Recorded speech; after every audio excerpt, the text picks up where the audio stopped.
Ja, een hele goede avond. We zijn er weer bij Wijnrestaurant Op het Land. En vanavond met onze eigen Chapeau Community voor het Connect Diner.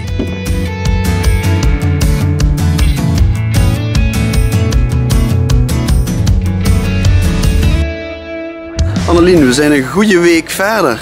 Ja. Hoe bevalt het? Ja, super. Ongekend. Ik denk echt iedereen is zo enthousiast en iedereen vindt het natuurlijk een fantastische omgeving.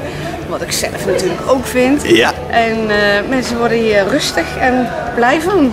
Wat zijn de voornaamste reacties? Wat zeggen de mensen? Kan het volgend jaar nog een keer? Ja. Dat is het allerbelangrijkste. Hoe doen jullie het maar 3 weken? Het zou toch veel langer moeten kunnen? Het uitzicht neem ik aan. Ja, uiteraard. Maar dat is eigenlijk een open doel. Hè? Maar Ja. de meeste reacties is wel van fantastisch voor de stad.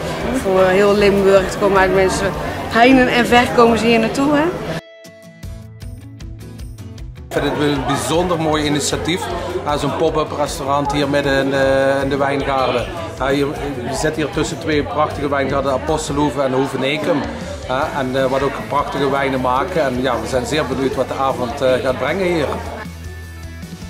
Jij staat bekend om de Limburgse wijnen. Hier trek je wellicht een nog groter publiek aan dan in je eigen zaak. Althans, ja. Wat meer promotie. Hoe zijn de reacties op de Limburgse wijnen? Ja, verbazingwekkend. Niemand weet dat er zoveel goede wijn in Limburg gemaakt worden. En dat is voor mij een open doel. Want ik denk van ja, dat weet ik al lang. Ja. Maar mensen zijn verrast en willen kennis maken met de wijnmaker.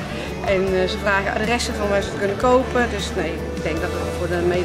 Ja, het is gewoon goed. Klopt allemaal. Als iemand een ambassadeur van de Limburgse wijn is naast Annelien, ben jij dat zeker ook. Ja. Hoe gaat het met de Limburgse wijn? Super, super. Ik zeg altijd, dat is het enige voordeel ook van de global warming. Dat we nu op dit moment hier prachtige wijnen kunnen maken.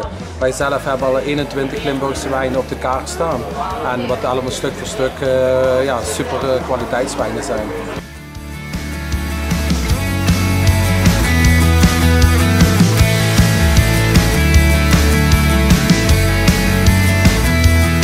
Wil je meer van onze video's zien? Abonneer je dan nu op ons YouTube kanaal. Like onze Facebookpagina en volg ons via Instagram.